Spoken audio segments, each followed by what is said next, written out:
Welcome to Crossroads. We have some big stories today. It's an interesting time right now. A federal court has ruled against one of the biggest loopholes in the elections. One of the loopholes, notably, that allowed for things like, no voter ID and so on. That is now being closed, and it's very likely heading to the Supreme Court. This is a major win for election integrity, and I'll be explaining what that means exactly. Also in Iowa, they're going to be abolishing DEI, that's diversity, equity, and inclusion, in all the state universities, at least from the top level. Wall Street is dropping ESG, that's environmental and social governance. An anti-censorship crusade is forming behind Elon Musk, and also the effort to remove Donald Trump from the 2024 ballot has failed yet again. Big news today, folks. Let's start with what's happening with this election integrity ruling, because a lot of you have asked about, how are things looking for 2024 with the elections.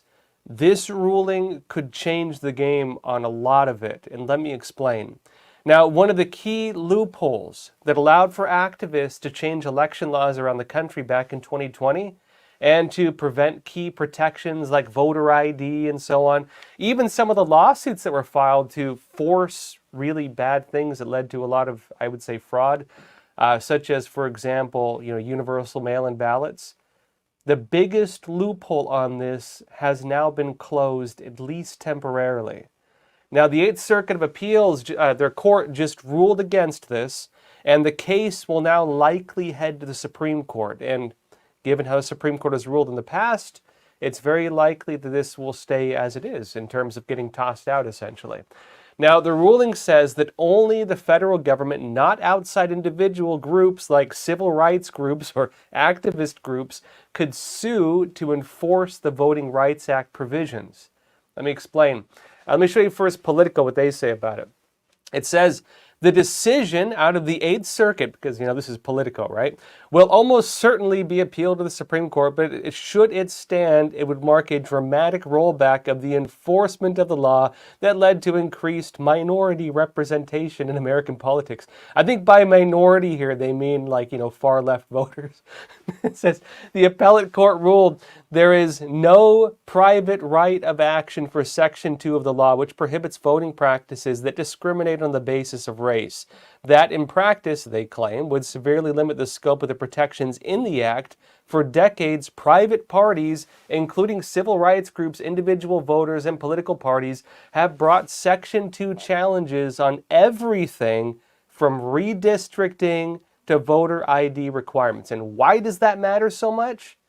It's because although they claim that it's because, this is racist, and they, of course, sue based on civil rights to change election laws, the basis of that is they claim that, for example, voter ID discriminates against, black people.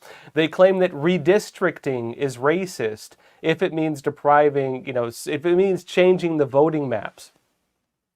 Of course, the way this is often interpreted is by the judges who then make the rulings and, of course, oftentimes rule with the left on this. This makes it so they can no longer use that tactic. And this is massive in terms of the way the elections in the country are run. Now, let me show you this. This is Charlie Kirk of Turning Point on this. He said this.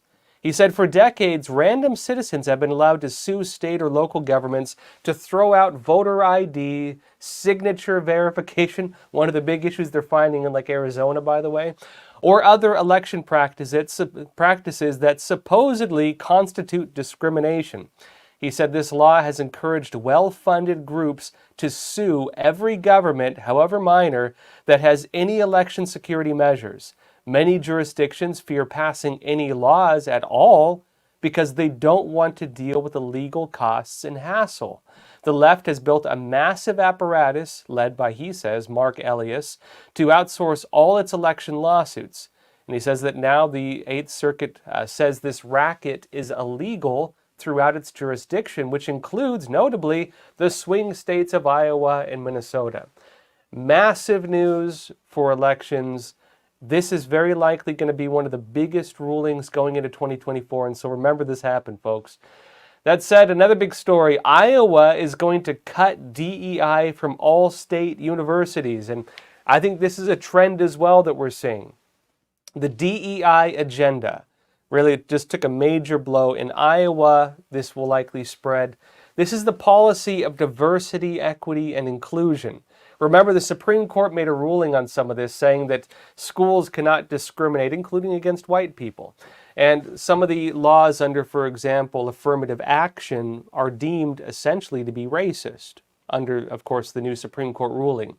The Iowa Board of Regents is now going along with this kind of trend as well. And they just voted to get rid of DEI policies at universities in the state, all of them.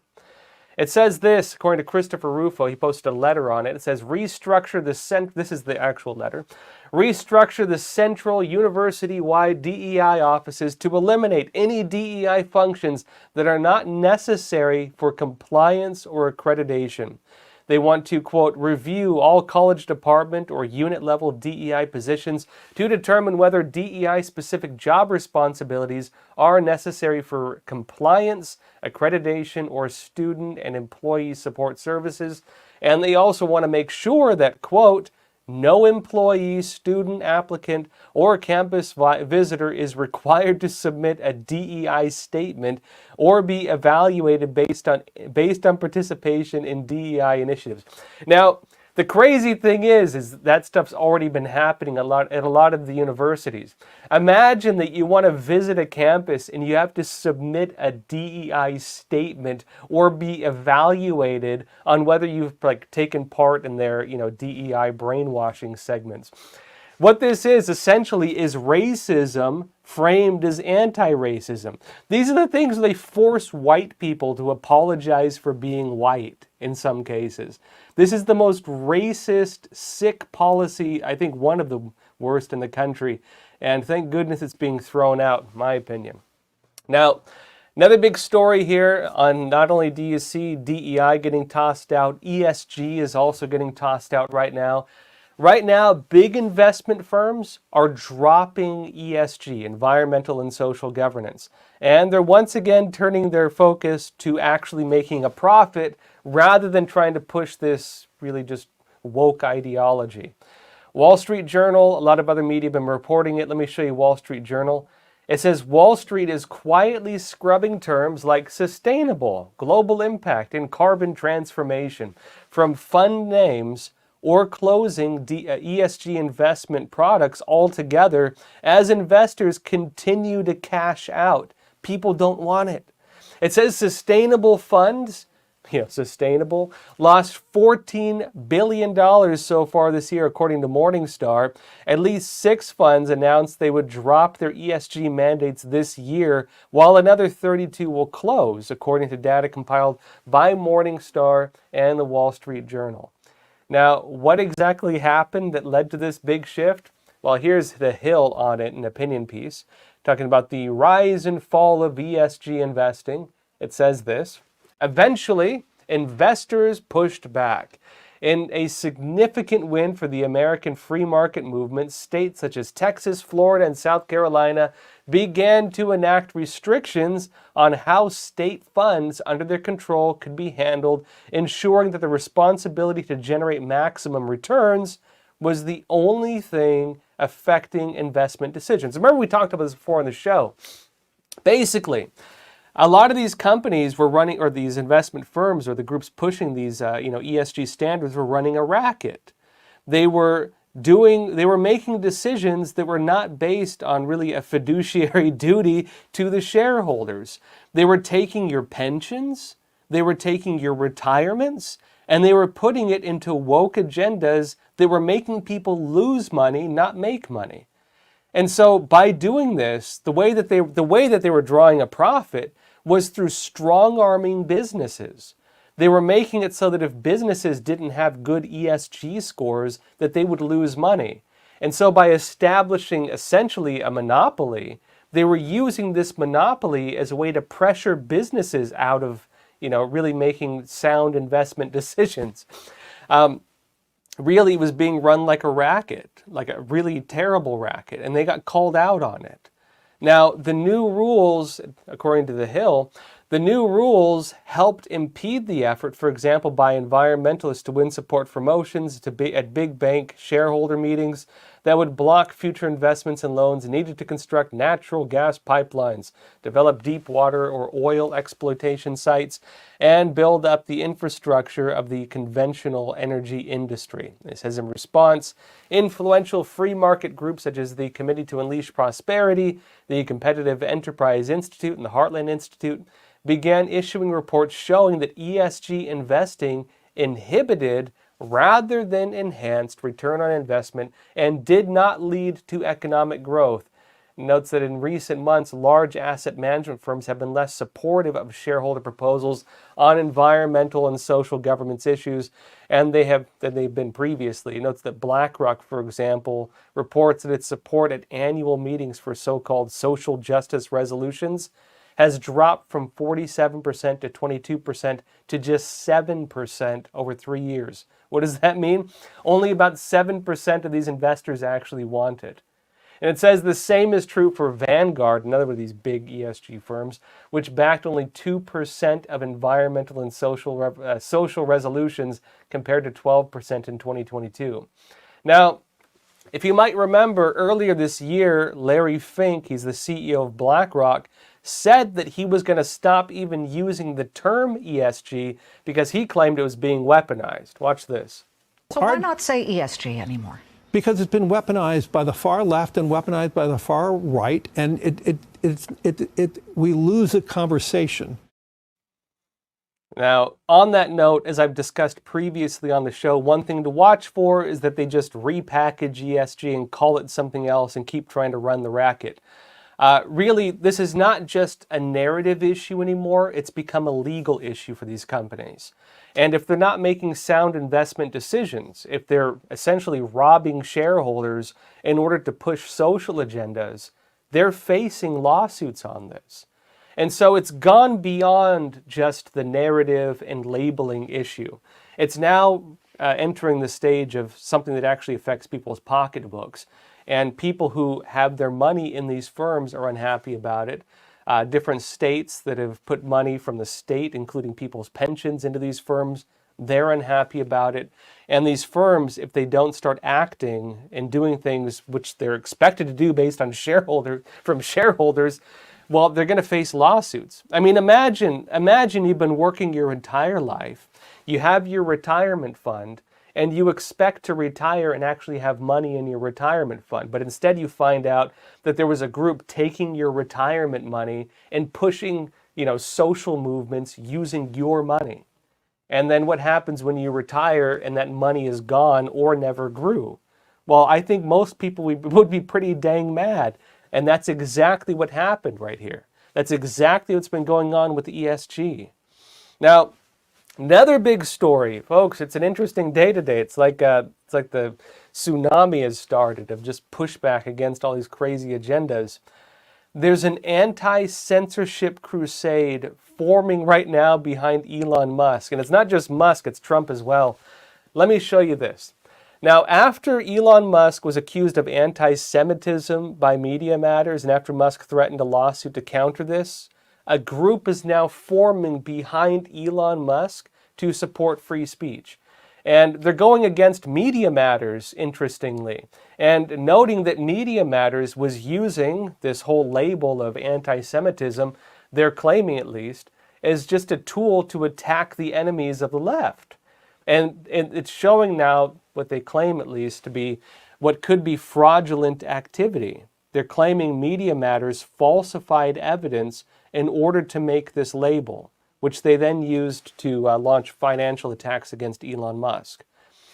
Now, Post Millennial has this. It says, the Babylon Bee announced plans to commit a $250,000 ad buy on X, and shortly thereafter, Timcast and Benny Media followed suit with a $250,000 commitment from Timcast and $50,000 from Benny Media. These are groups saying, hey, X, formerly known as Twitter, is having people attack it financially. They're pulling their ads off the platform. And all these conservative groups are now saying they're going to start dedicating money to ads on X in order to fill that gap that's been taken out. Now, more have also joined in, including controversial figure Andrew Tate, who said he'll spend $1 million a month on X ads. And now you have Rumble joining in the broader movement as well. Rumble, by the way, we're also on Rumble, is an uncensored, relatively, video platform. It's kind of the alternative to YouTube. It says this on Post Millennial. Now, Rumble CEO Chris Pavlovski has announced his plans to go thermonuclear as well, because that was the phrase that Elon Musk used, the thermonuclear lawsuit he was threatening against Media Matters.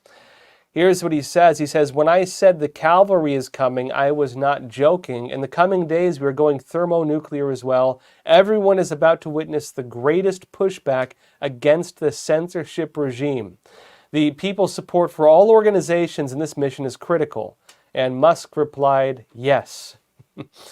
Now, as this is happening, the corporate media are crumbling. It's incredible to watch, actually. Let me show you this first. Axios had this. They said the decline of local newspapers accelerated so rapidly in 2023 that analysts now believe the U.S. will have lost 1/3 of the newspapers it had as of 2005 by the end of next year. You get that, folks? Close to 1/3 of the newspapers in the United States are going under. And now that was predicted to happen by 2025. Now they're moving it back by the end of next year. That's 1 year away. Now, hedge funds, they say, that bought up a big chunk of these newspapers all across, a lot of it's like local newspapers in recent decades, they've pulled back. Now, a lot of people think their local newspaper is independent. A lot of them are not. A lot of them are just owned by these big hedge funds. A lot of them push the same agendas you see in all the big corporate media. And a lot of them just run syndicated content from the big corporate media. They really look like local media, and they might have a few local stories. But for the most part, all the stories are coming from the big systems. And on that note as well, they say there isn't enough investment in digital news replacements to stop the spread of news deserts in America, they're calling them. And on top of that, on top of 1/3 of the newspapers in the country going under, Trump's Truth Social, they just filed a lawsuit against 20 of the biggest legacy news outlets. They filed a lawsuit against The Guardian, The Hollywood Reporter, Miami Herald, its executive director, Reuters, Rolling Stone, The Hill, Deadline Hollywood, Benzinga, Axios, The Daily Beast, Salon, New York Daily News, Newsweek, MSNBC, Mediate Daily, and CNBC.